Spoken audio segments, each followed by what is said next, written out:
mga kabisi, for today's video ay ang pag-accept ng challenge na pumasok sa pinakamaliit na butas sa loob ng Kalinawan Cave. Dahil minsan lang itong ganitong challenge, ang Busy Buddies ay agad na nagpasya at tanggapin ang hamon. Kaya Busy Buddies, let's go! Samahan niyo kami! At dahil tinitingnan ng aming tour guide ang butas, inaalam niya ang posisyon kung paano makakalusot sa maliit na butas na ito. Dahil sanay na siya sa ganitong klaseng adventure, madali lang sa kanya ang makapasok sa maliit na butas ng kuwebang ito. At ang nakakatakot pa mga kabisi ay super lagkit ng putik sa loob ng kuweba na ito. Dahil nga umuulan, yung mga tubig na nanggaling sa taas ay tumutulo pababa kaya nababasa ang lupa.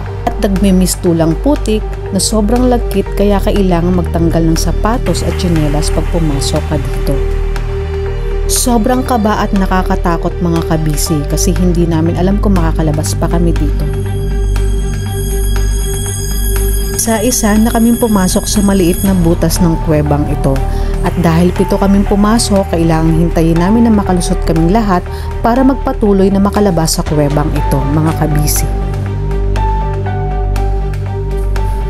Ang nakakatakot pa mga kabisi ay sobrang dilim, ang ilaw lang na hawak mo ang magsisilbing liwanag mo at sobrang tahimik na aakalain mo ay may sumusunod at maaaring humawak sa iyo.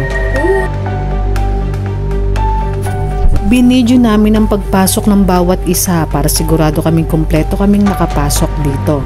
Sinigurado din namin na ligtas at walang kahit anumang galos o sugat ang bawat isa sa amin mga kabisi.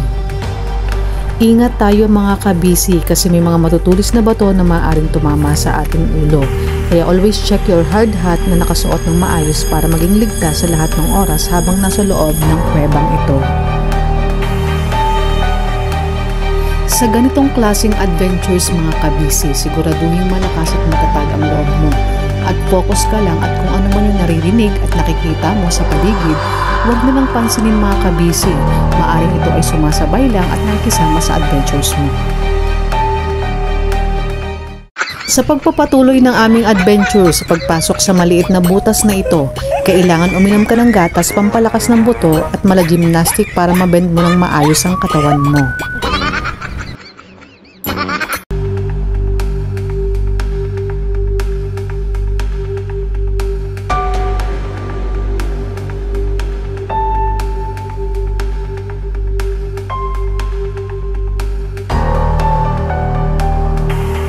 At sa pagkakataong ito, kami ay nakalabas ng maayos at ligtas sa lugar na ito.